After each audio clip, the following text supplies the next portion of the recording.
Hi there. Thank you very much for playing The Beginner's Guide. My name is Davey Reedon.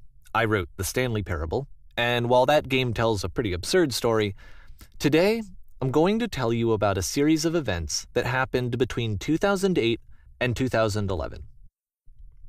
We're going to look at the games made by a friend of mine named Coda. Now, these games mean a lot to me. I met Coda in early 2009 at a time when I was really struggling with some personal stuff, and his work pointed me in a very powerful direction. I found it to be a good reference point for the kinds of creative works that I wanted to make. So just to start you off, this is, I think, the first game he ever made. It's a level for Counter-Strike. You can walk around here, by the way. And mostly it's just Coda learning the basics of building a 3D environment.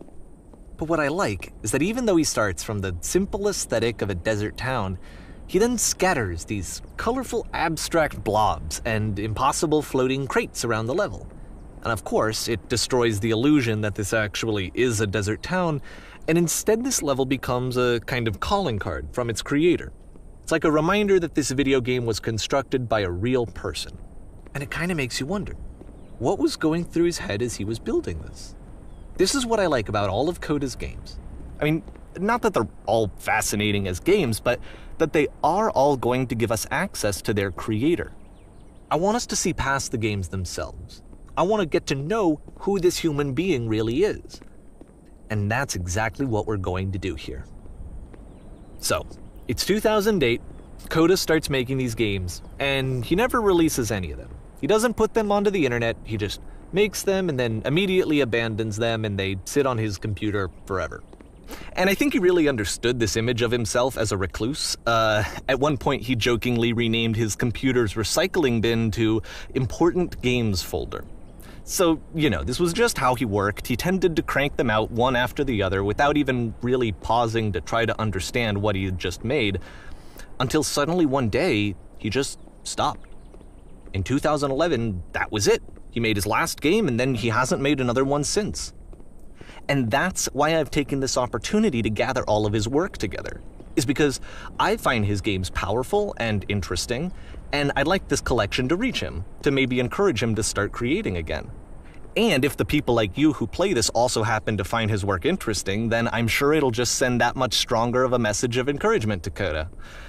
So thanks for joining me on this. If you have a particular interpretation that I haven't mentioned here, or if you just need to get in touch, you can email me at daveyWreden@gmail.com. Okay, that's about it for introduction. Let's take a look at Coda's first proper game. As each game is loading, I'll show you the date that it was completed. This first one was made in November 2008.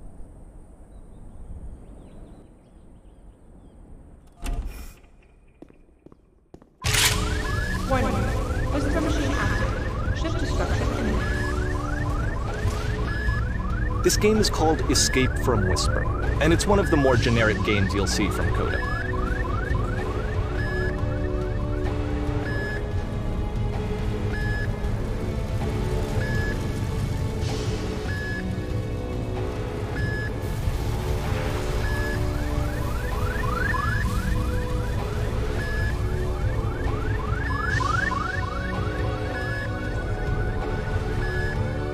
Security call reached.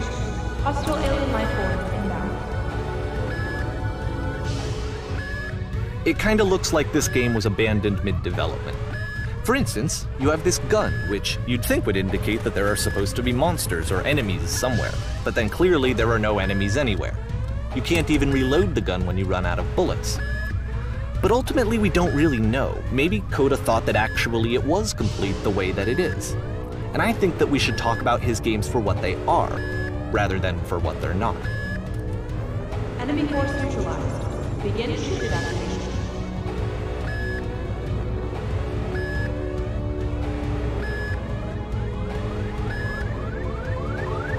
I love how you can see the bottom of the universe from this room.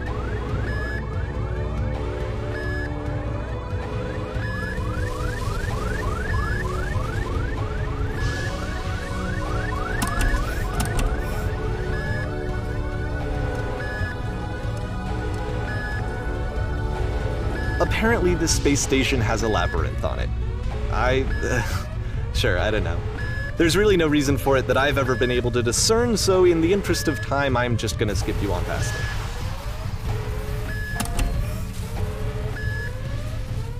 Okay, this is the part that's interesting. The game has this narrative about the whisper machine and how it has to be turned off, and then you get to the engine room. Hey, you there, in the engine room. You could save us all. That beam is powering the whisper machine. We could disrupt it by introducing a great enough heat signature. If your body could stop the beam. It's so much to ask, but for all of our lives, would you do it? Could you give yourself?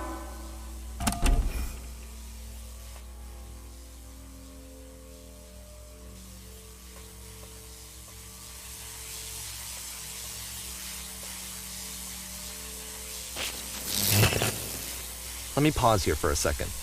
What you just experienced, stepping into the beam and then dying, is probably what Coda had initially intended when he was developing this level. But when he first compiles and plays it, something goes wrong. There's a bug somewhere. And this is what happens instead.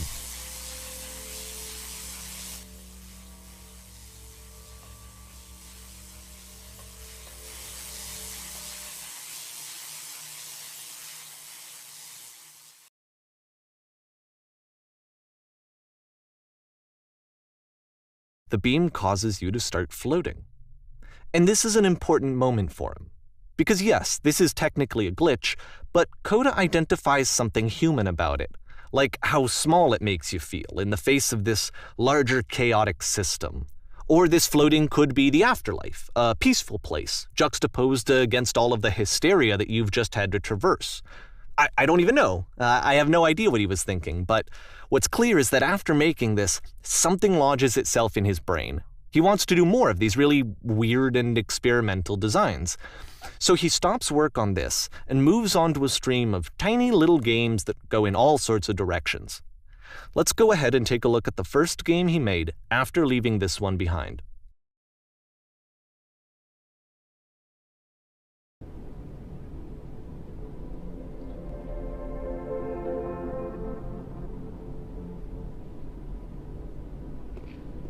Yup, in this game you can only walk backwards.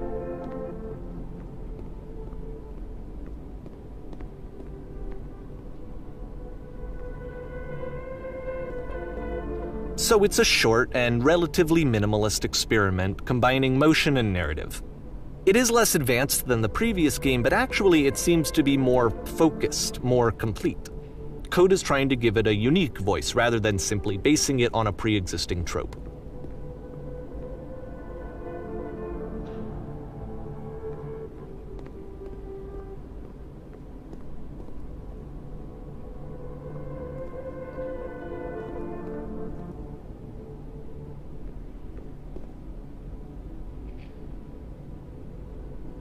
It's a short little thought, it says what it wants to say, and then it ends. Didn't need anything more than that. Which to me is why it works, because it gets out quick. Okay, next one.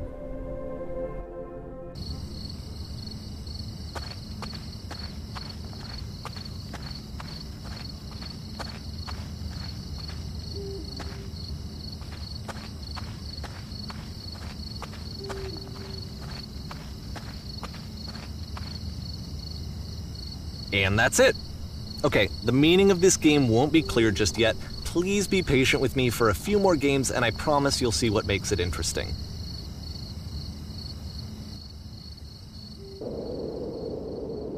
Oftentimes, Coda would put bizarre titles like this one at the start of his games. I wish I'd known him at the time that he was making these early games. He would really only talk to me about his work as he was making it. Once he stopped work on a game, that was it. It was dead to him. And I don't agree with that at all, but what are you gonna do?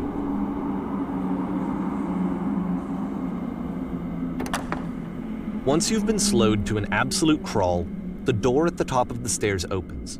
So why, if Coda's not showing these games to anyone, why bother opening the door at all? Well, to show you, I'm modifying the game here so that when you press enter, it'll bring you back up to full speed so you can enter the door for yourself.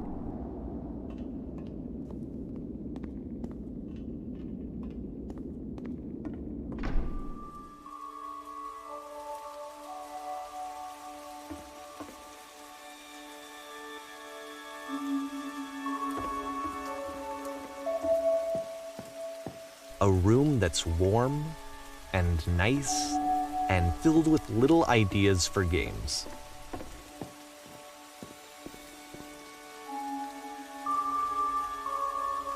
Coda would often tell me that he didn't mind if people thought of him as cold or distant.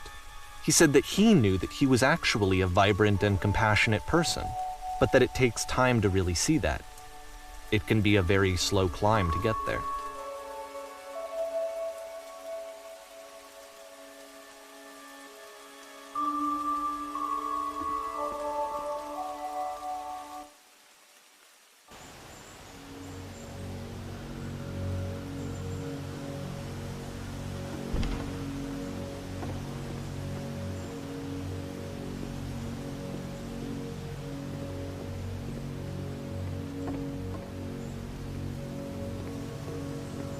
Well, this is new for Coda. It's an actual puzzle.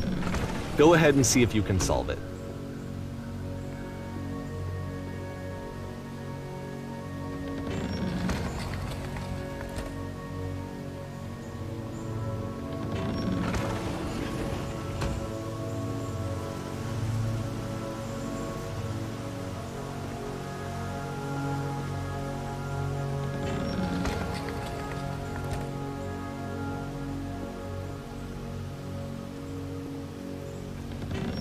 Don't forget that solution, because we're going to see this puzzle again soon. We're going to see it a lot.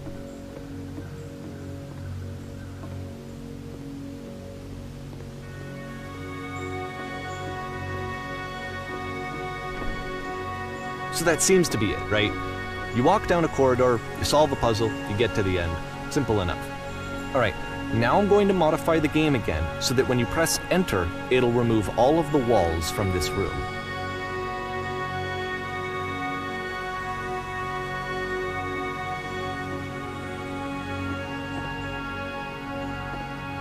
How about that? There was more to it than we had any way of knowing. I actually find it funny that this game comes after the Stairs game, since they essentially convey the opposite idea. So, in the Stairs game, a dull exterior concealed a rich interior. And then, in this level, a dull interior hides this fantastic outer world. Either way, I think that the point is the same, is that most of the time you don't get to know what you're missing, or even that you're missing anything. That's not your role as a player. So if your role here is not to understand, then what is it?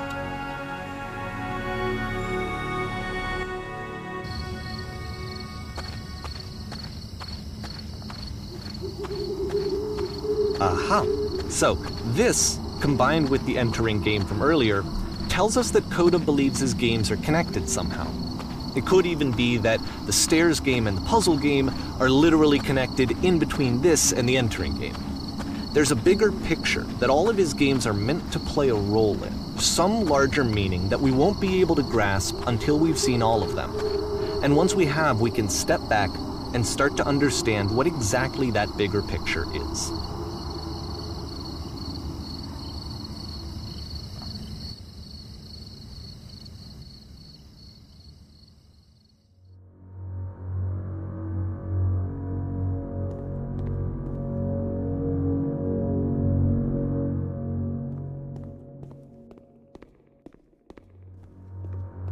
Let's talk about video game development for a second.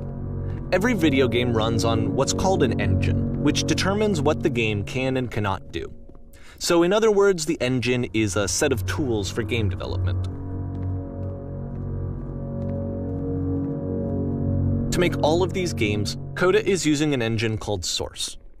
Like all engines, Source has certain things that it does well, and it has certain things that it does poorly. One of the things that it does very well is boxy linear corridors.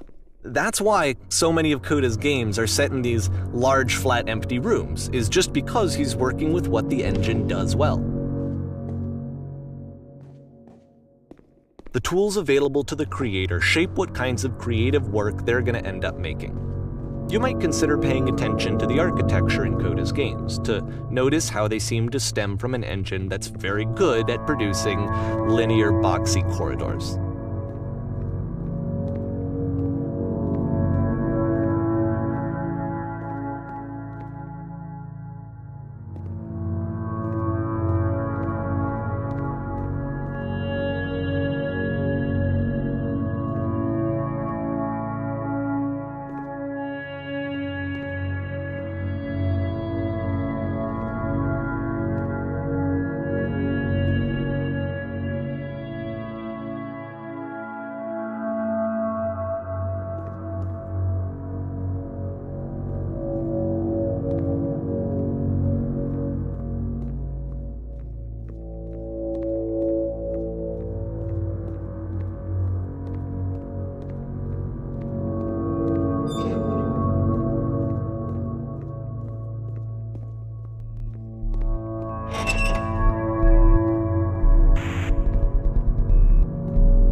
prison. Funny enough, in Coda's original design, the doors stayed shut for a full hour before letting you go.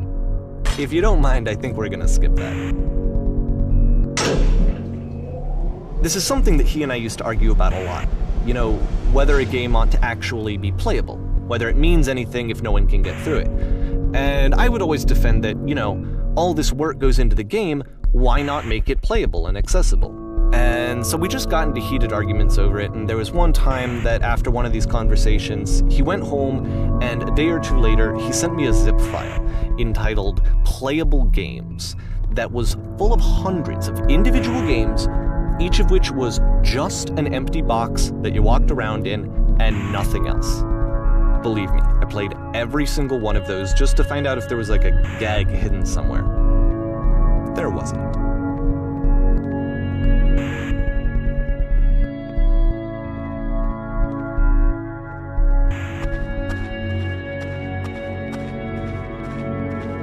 It's the puzzle again, with the exact same solution as the last time.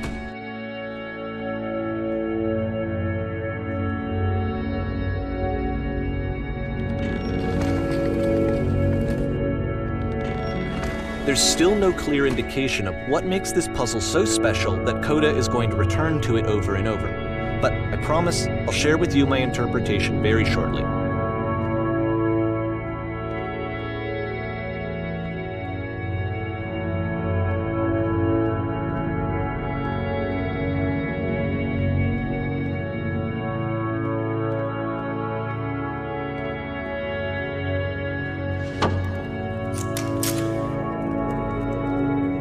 Here, Coda begins using a kind of dialogue system that he fashioned out of the engine's chat capabilities.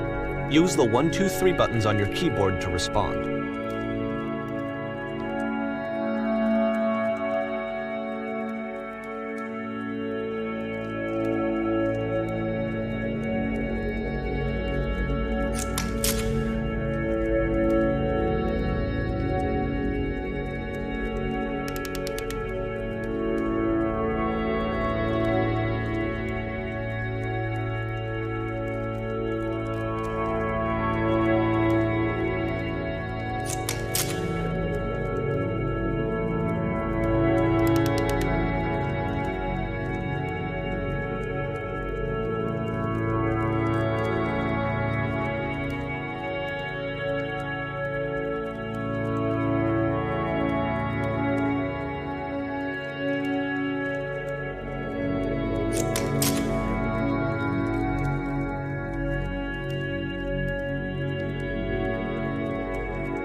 And so we make one last descent down to the final floor of the level.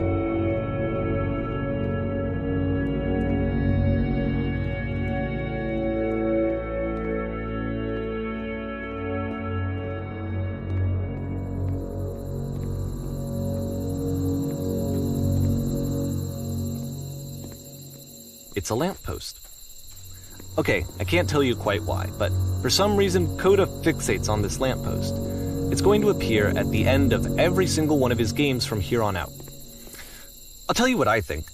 I think that up to this point, you know, he's been making really strange and abstract games with no clear purpose, and maybe you can only float around in that headspace for so long. Because now he wants something to hold on to. He wants a reference point. He wants the work to be leading to something. He wants a destination.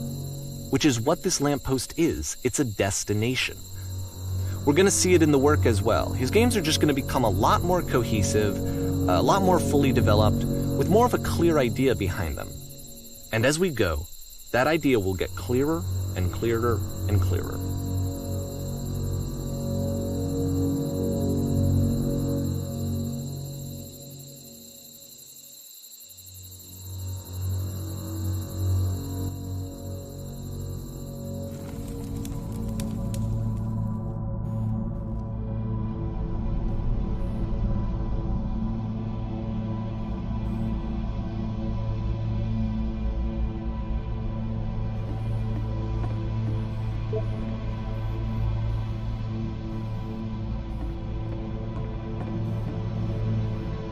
So first off, I'm sure you can deduce this, but this game is not connected to the internet.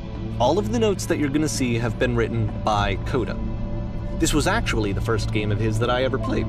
This was shortly after I met him at a weekend game jam in Sacramento, where I grew up. I saw him working on this very level, and it was just so different from anything that anyone else was doing. So right away I was like, I have to be friends with this person. In retrospect, I think I was probably a bit too pushy, trying to get his attention. I was over-enthusiastic. But he was very gracious about it and very patient with me. And I cooled off eventually.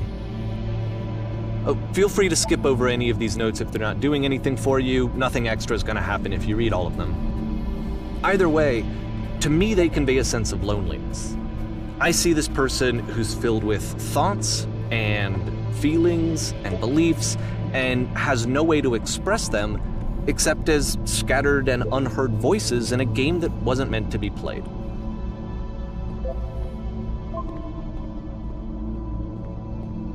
But it's ironic, isn't it, that in playing this game and seeing how alone Coda often felt, that we get to know him better and actually kind of connect with him. And I have to be honest with you, this idea is really seductive to me, that I could just play someone's game and see the voices in their head and get to know them better and have to do less of the messy in-person socializing. I could just get to know you through your work. I think this is why I always liked Coda's games so much, is because it felt like they let me have that connection. I felt as though he was inviting me personally into his world. And then I feel less lonely too.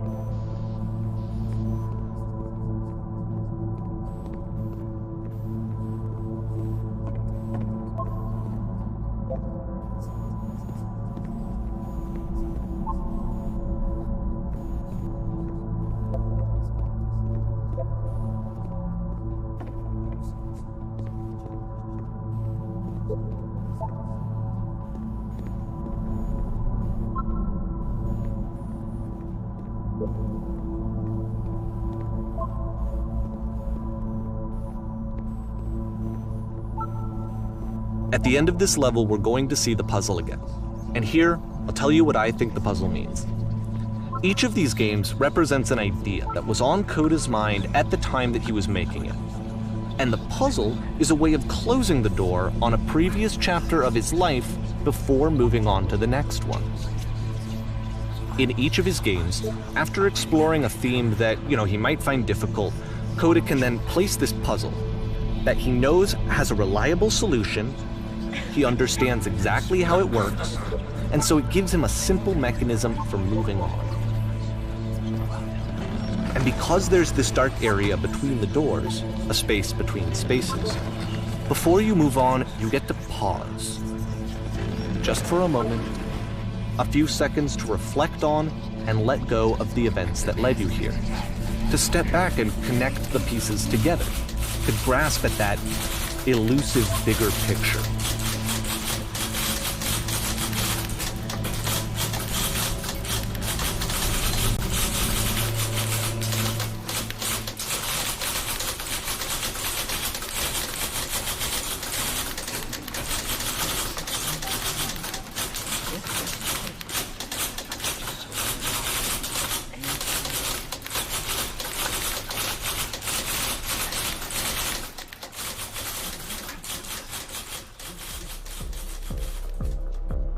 Okay, this one is tough.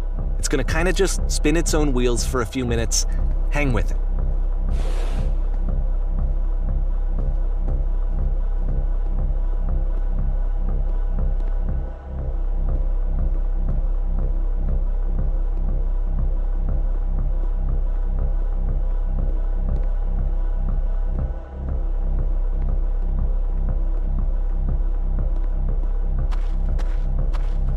See, this is it, the whole game, and there's nothing that's particularly interesting about it. You just walk to the end of a hallway.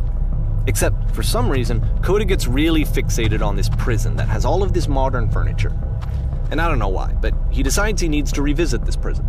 He's gonna start over, use the same assets, turn it into something else. Okay, cool, here's version 2.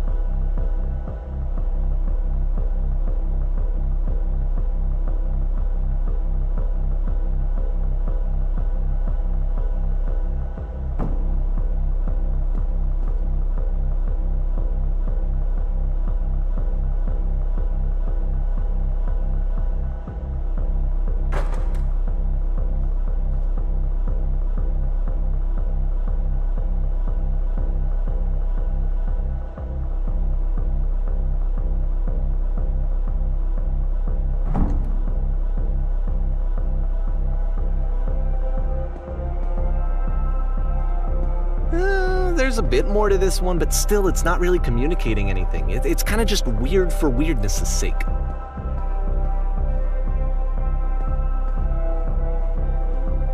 So okay, he throws it out and starts over. This time he comes at the prison idea from a different direction.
And of course, now the table is gone and you can't begin the chain of events to escape. Here's a version where there are no bars, but you can't actually get to the well. And then a version where the inside of the prison is the outside and the outside is the inside. Let me just blink you real quick through a few more of these. I mean, he really unloaded on this prison idea. There's nearly a dozen of them. Personally, I think it's awful to watch this, to see a person basically unraveling through their work. And for what? At what point do you just go, maybe there are game ideas other than this prison that I could be working on? But Coda doesn't have that voice telling you to stop, that particular mechanism of defense against yourself. Without it, you just spiral. And so he keeps going and going and going and going and going, and then he hits on something. And he likes it. And that's it. He's done. He stops making prisons. This is the very last version of the prison game that he created, and the reason I think it works is that the prison is not actually in it.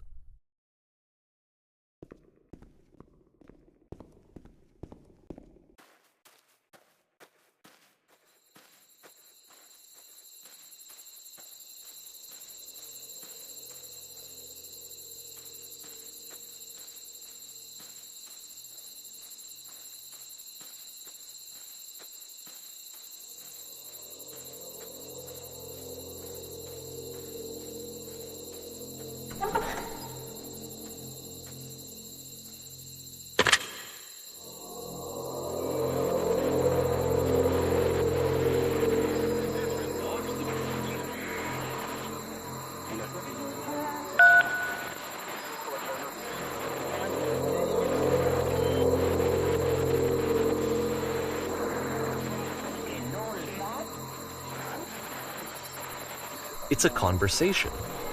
And so this is what Coda wants, is to be able to talk to someone, to share what's on his mind, and to get some good advice from someone who knows. But the irony is that even in this scenario, you're still talking to yourself.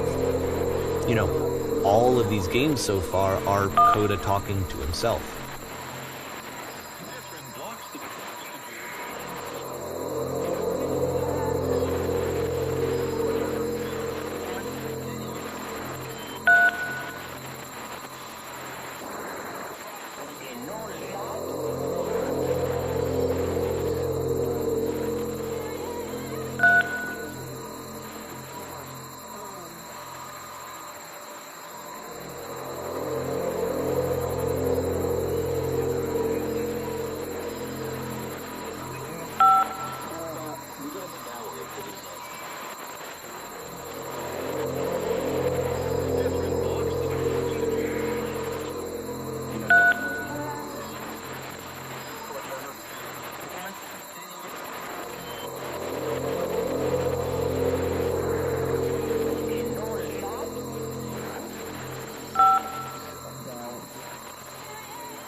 I can see why he considers this a fitting conclusion to the prison games. After all of the obsession and frustration, just to be told by someone you can trust that things are going to be okay. Wouldn't that be nice?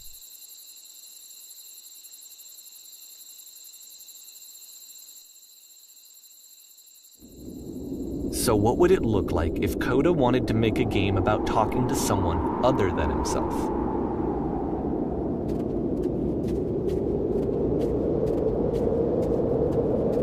To me, this environment is meant to represent Coda's puzzle, with the two doors on either side and a dark transitional space between.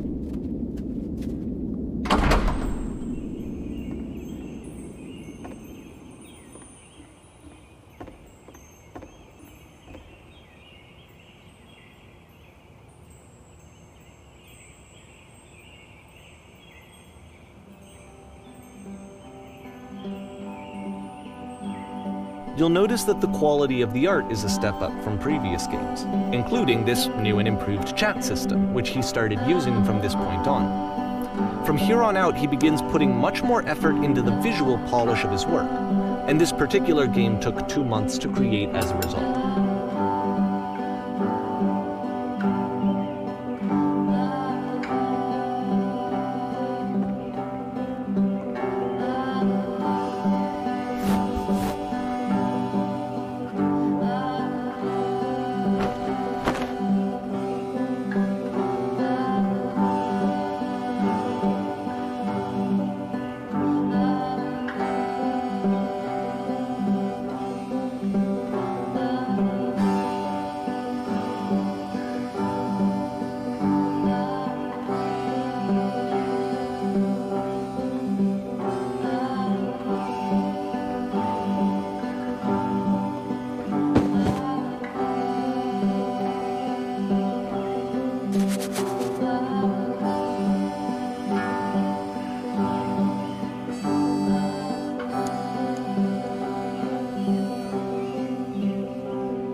After the intense set of prison games, this house cleaning level almost feels like cleansing. It's the moment after a particularly difficult or traumatic experience where you just need to let it sit and digest inside of you, and eventually cohere into something meaningful.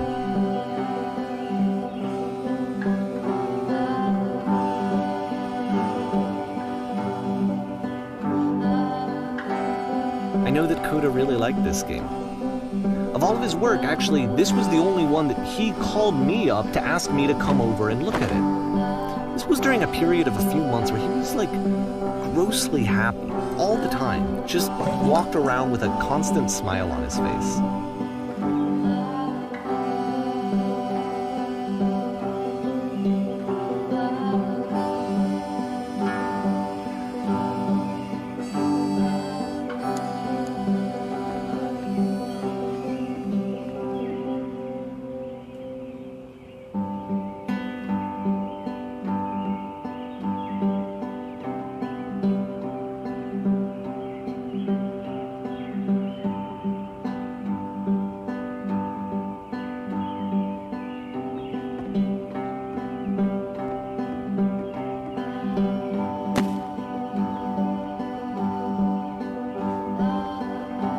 I'm glad he made this. I'm glad he found some peace.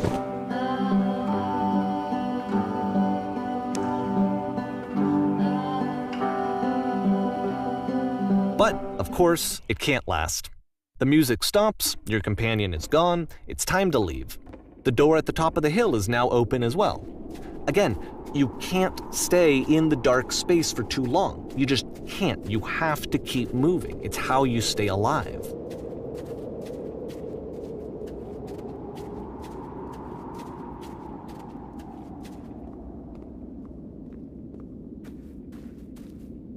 Which is the whole point of the puzzle doors, right? That sooner or later you have to pick up and move. I really thought that was the point of it.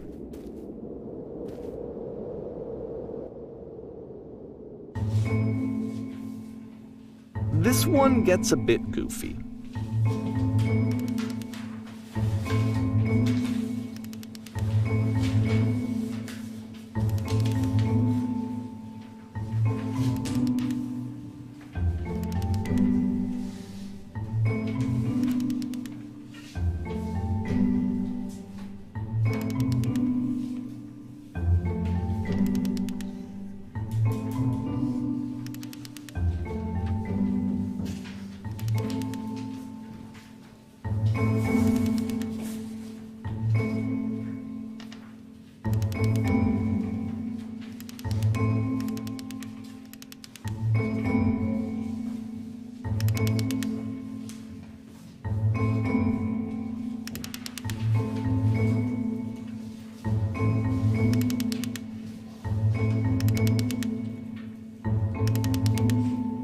About halfway through the game, the perspective shifts.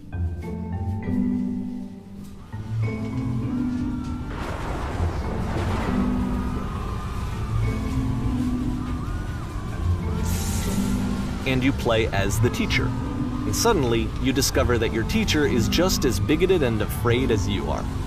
Oh, and also you can move around the classroom now.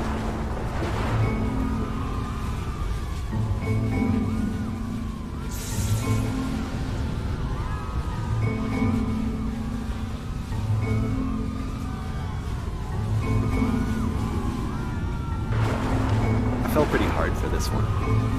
I feel like it's one of the most relatable experiences that you can have.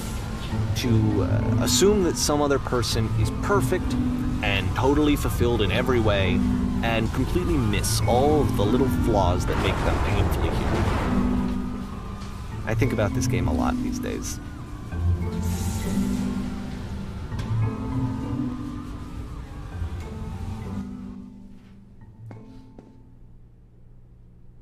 This one took a lot longer than all the others for Coda to make. It was 4 months between this and the last one.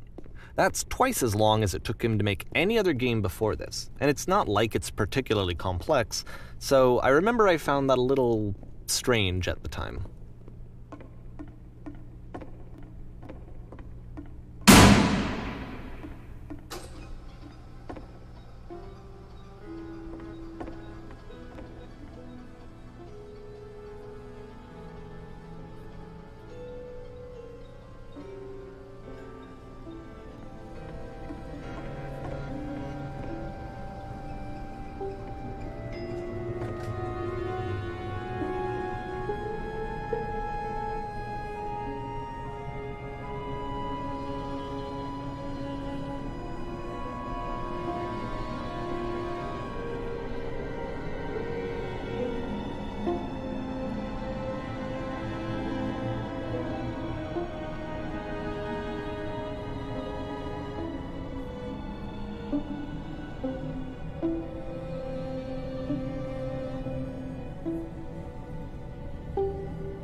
The game ends with this eerie premonition of what's going to happen next in Coda's life. The solution to social anxiety, to fears of having to perform and having to chase success, the answer for Coda is to withdraw, to hide himself away. Which is what leads to scenarios like the stairs that slowed you down several games ago, where it just becomes harder and harder to access Coda's inner landscape because he keeps retreating. He just keeps backing away from possible connections to anyone other than himself. And to be honest, I didn't consider it very healthy when I first played this game. It looked to me like he was trying to justify the idea of just disconnecting yourself from the world. And that wasn't what I wanted for him or for his games. Because I feel like a lot of his games are inviting me to connect with this person, to bring him closer. But what can you do? After this, Coda went off and took another 5 months to make a new game.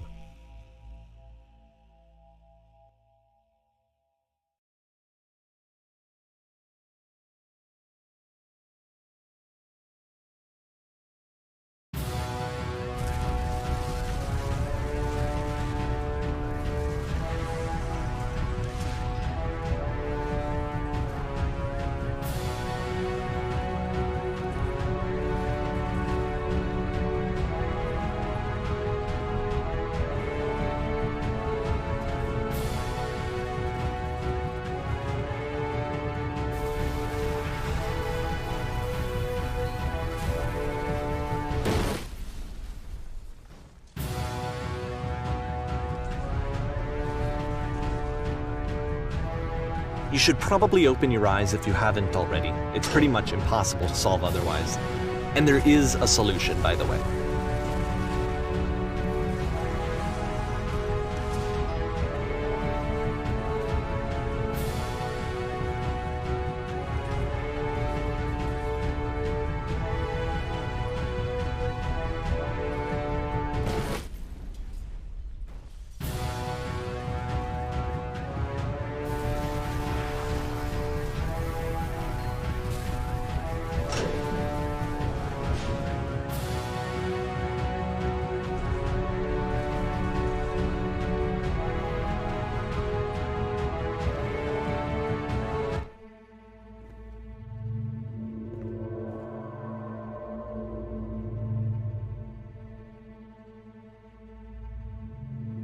Like I said, I was getting concerned. First off, he's never been this explicit in his work about exactly what he's thinking. So where's that coming from? But then even weirder, his work has potentially stopped being an outlet for him. Not like he's having trouble iterating on ideas, but he literally just can't think of new ideas anymore. And in person, he was being a lot more distant than usual. Like, you know how sometimes a person will just deflect anything that you say in order to keep themselves disconnected all the time? It was that kind of thing. Here was the point in my relationship with Coda where I really started to wonder if he needed my help in some way.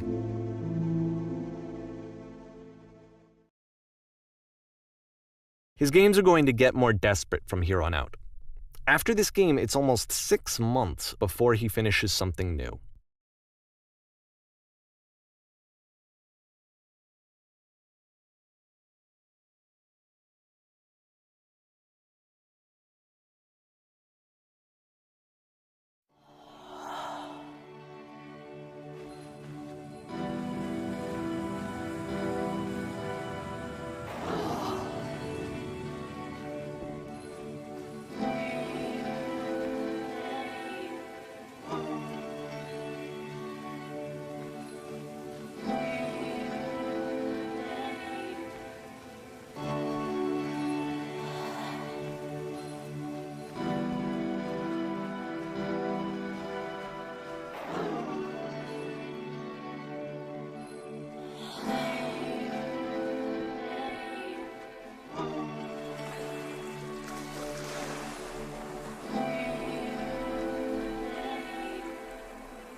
If the last game featured Coda talking explicitly about his creative frustrations, this one turns it up to 11. Now, put yourself in my shoes playing this. Here's a friend whose work is exhibiting signs of struggle, frustration, anxiety, depression, even. And yet, still, he keeps making games. He keeps throwing himself into the grinder even when he clearly doesn't have the energy for it anymore. Why? What is it for? Because from my perspective at the time and just what I knew of him, this was a result of how isolated he was. He was in his own little bubble, just sitting at his computer all day, not really showing these games to anyone, not releasing them onto the internet, and so he didn't have anyone outside of himself to connect with. He had no outlet to ground himself on.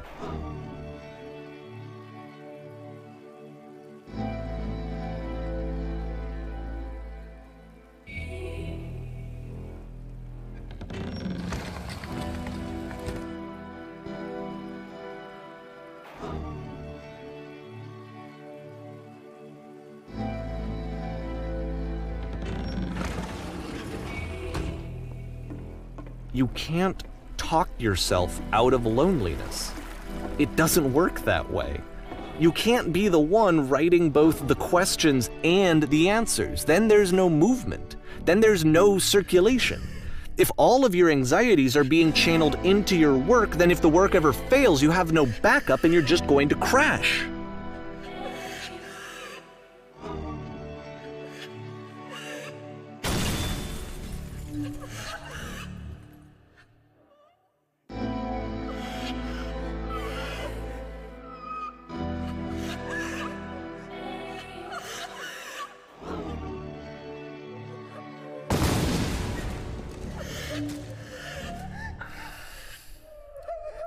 Seeing this game at the time that he made it, it looked really unhealthy to me.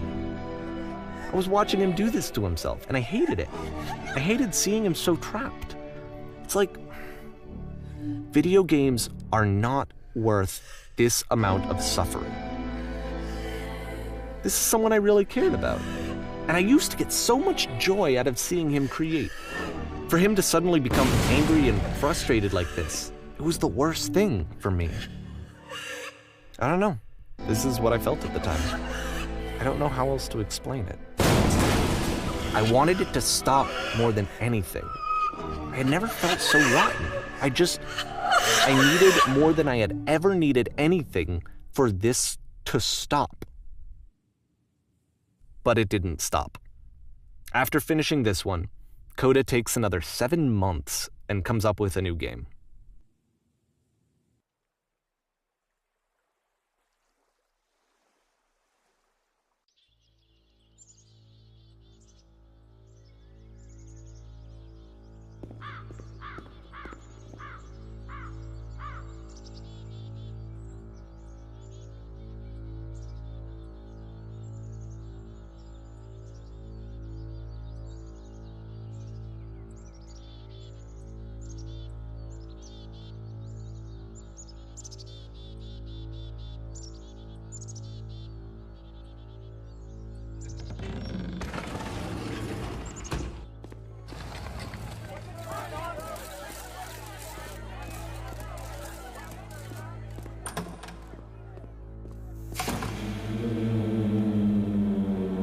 And of course, it's the machine.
So now the work is becoming self-destructive. And I'll tell you, at the time that I first played this game, shortly after he made it, here's what I'm thinking to myself. I'm thinking that code is stuck in his own head, and that it's having a very negative effect on him, and that all he needs to do is just start showing his work to people, to get some actual feedback on his games. It might get him out of isolation.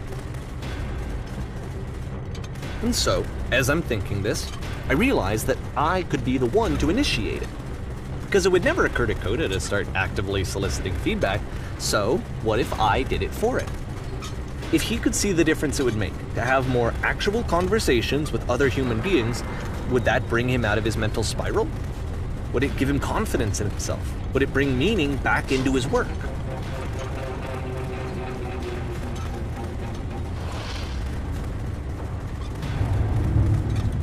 So I started showing Coda's work to people.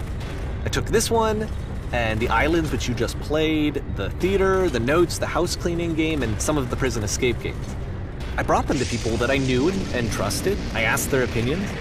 And the great part is that they really loved his games. You know, the point of it all was just to give him some external reference point, but they genuinely loved his work. There was nothing for him to be afraid of.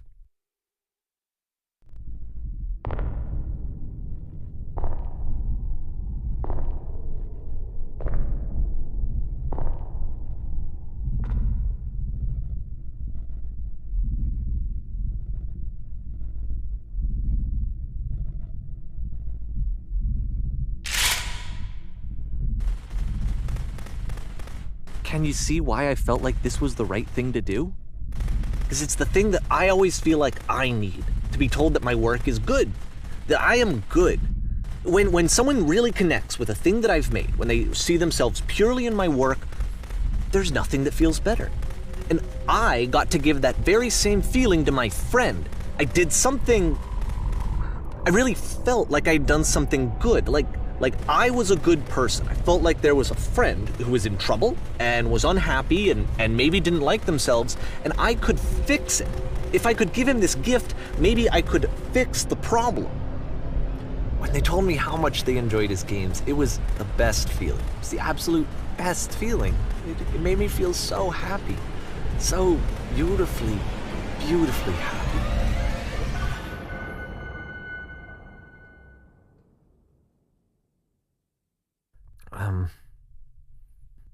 So anyway, Coda finishes this game, and then really he just kind of takes off for a while. So this is June of 2011, and I didn't hear anything from him for several weeks, I guess. And so out of nowhere, one day I get an email, and it's got a private link to a new game of Coda's.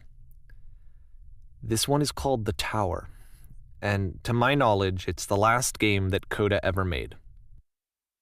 So let's take a look.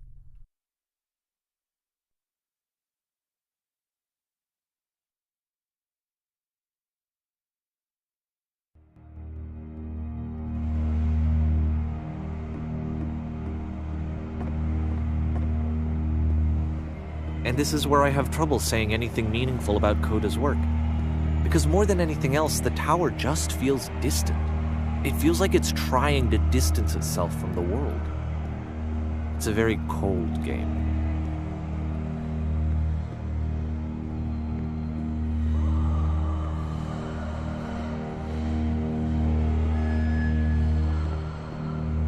This room actually has a maze in it. Except that all the walls of the maze are invisible. And then every time you touch one of the walls, there's this awful flashing and noise, so the experience is really miserable. The game goes beyond not being meant to be played, it actually seems to despise the player for trying to play it at all. But I do want to show you the rest of the levels, so when you're ready to continue, press enter and I'll put a bridge over the maze.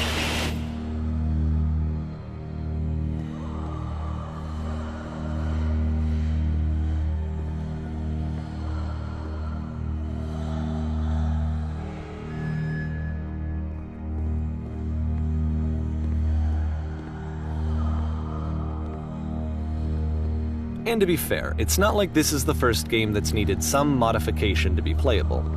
Like the house cleaning game. That one used to actually loop the cleaning chores and you just cleaned a house forever.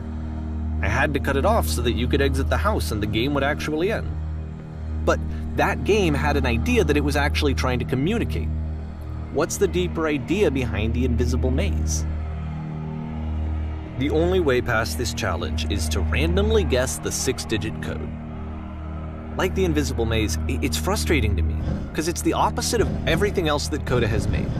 It doesn't encourage thought or engagement.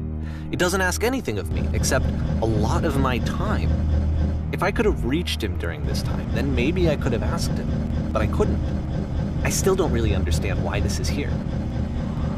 I'll put the code on the ground for you here, though, so that we can move on.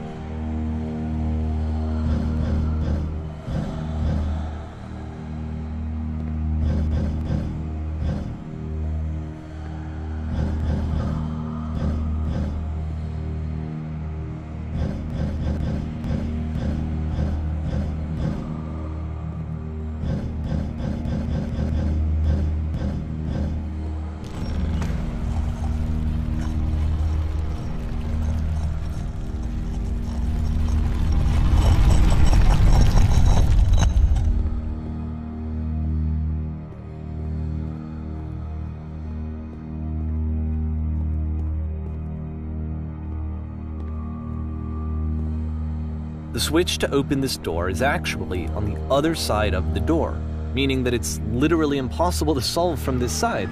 So even if you somehow brute forced your way through the first 2 challenges and you got to this point, there's actually just no way to progress. And it's scary for me, the idea of Coda cutting himself off entirely, just saying, that's it, that's the end of the conversation, not giving me any way to fix the problem. I feel like a failure, I guess, when I can't fix the problem. But I can open this door for you, so let me do that. Was I a failure for not understanding this game? I don't know why I would be. It's not like everything needs to have a solution, but I feel it somehow. I feel like I failed, and I don't understand why. I remember, it's June of 2011. I'm playing this for the very first time. And as I'm playing, I'm thinking to myself, I don't know this person. I have no idea who this person is. It wasn't the guy I knew, it wasn't my friend. I had come to so many conclusions from looking at all of his work up to this point, and then suddenly none of them... I had been trying to, though. That was the thing. For years I was trying to get to know him, to understand who he actually was and what he stood for. I asked him so many times to please just tell me what his games mean to him. I asked him please to tell me what the 3 dots mean. And he wouldn't.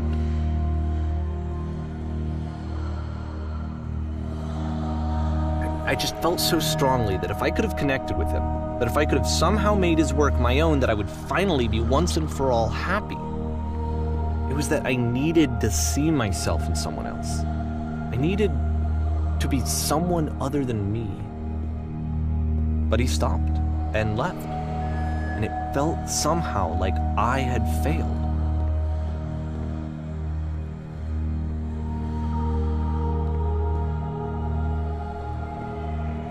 Where did I screw up?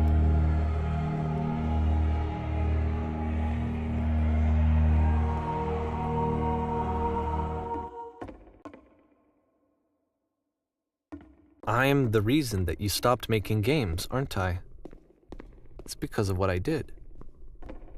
I poisoned it for you. I don't think I ever told you this, but when I took your work and I was showing it to people, it actually felt... it felt as though I were responsible for something important and valuable. And the people who played them, they treated me like I was important. They really listened and cared about what I had to say. Even though I was showing your work, I felt good about myself. Finally. For a moment, while I had that, I liked myself.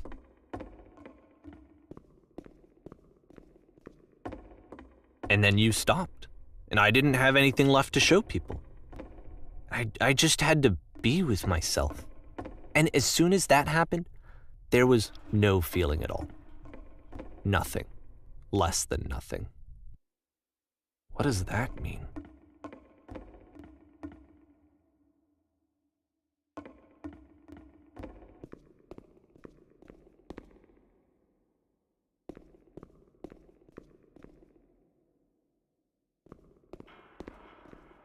I'm afraid that I did something really stupid because I don't like myself.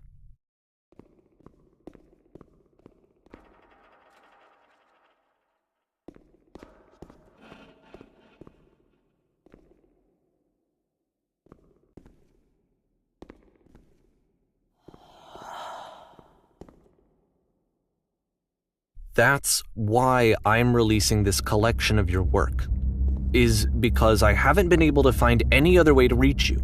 I've tried everything.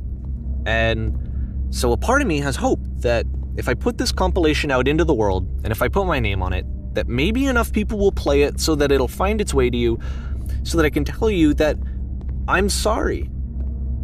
I know I screwed up. If I apologize to you truly and deeply, will you start making games again? Please, I need to feel okay with myself again. And I always felt okay as long as I had your work to see myself in. I mean, is something wrong with me? Because I know that I did an awful thing, and I'm doing it again right now. Like, I'm showing people your work, but I can't stop myself from doing it. That's how badly I need to feel something again, like I'm an addict. There has to be something wrong with me. Can I apologize? What if I tell you I was wrong? Will that work? Will that fix it? I don't know. I don't think it will, but there's nothing else that I can do. Just tell me what you want. I'm sorry. I'm sorry. Please, start making games again. Please help me. Please give me some of whatever it is that makes you complete. I want whatever that wholeness is that you just summoned out of nothing and you put into your work. You were complete in some way that I never was. And I want to know how to be a good person. I want to know how not to hate myself. Please. I'm fading, and all I want is to know that I'm going to be okay.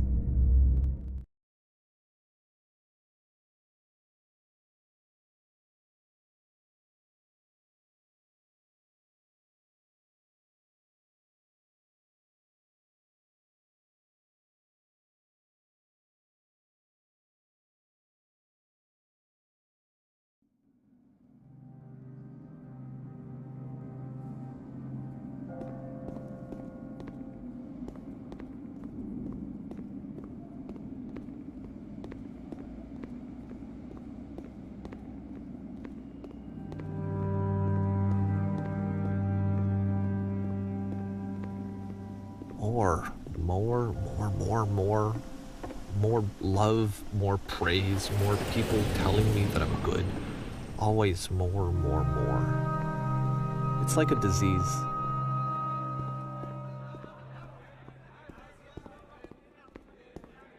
Solution.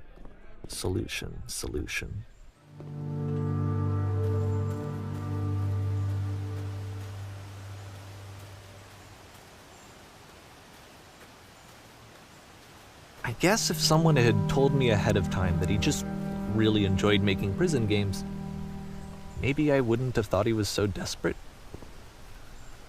I wouldn't have told so many people that he was depressed. Maybe he just likes making prisons.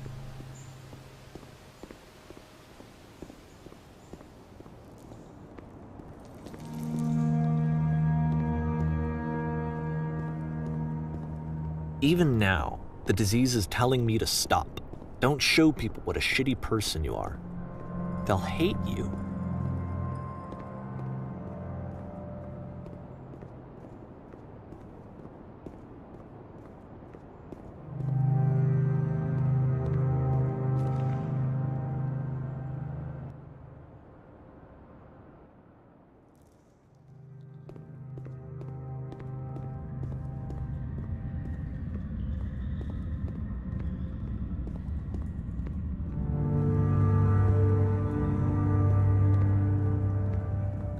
If I knew that my life depended on finding something to be driven by other than validation, what would that even be? It's strange, but the thought of not being driven by external validation is unthinkable. Like, I actually cannot conceive of what that would be like.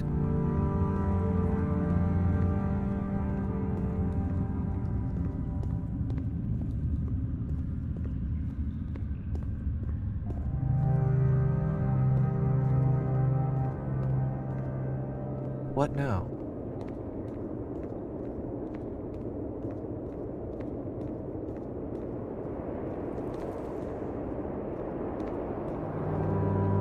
I think I need to go. And I'm sorry, because I know that I said that I would be here and I would walk you through this, but I'm starting to feel like I have a lot of work to do. I have a lot that I need to make up for, and so I'm just gonna... Okay.